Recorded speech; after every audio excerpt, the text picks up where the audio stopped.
சிவபெருமானின் திருவுருவத்தை நாம் யாரும் மறக்க முடியாது.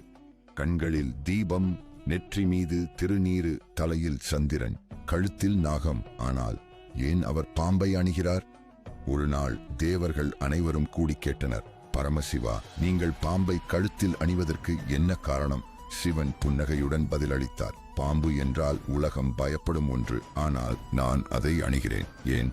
பாம்பு குருதியில்லாதவன், ஆனாலும் உயிரோடு இருக்கிறான். அவன் எப்போதும் விழிப்புடன் இருக்கும் தத்துவம். எனவே அவன் சஞ்சலமற்ற நிலை, அதாவது யோக நிலையின் அடையாளம். அதே நேரத்தில் நாகம் எனும் சர்ப்பம் காலத்தையும் குறிக்கிறது.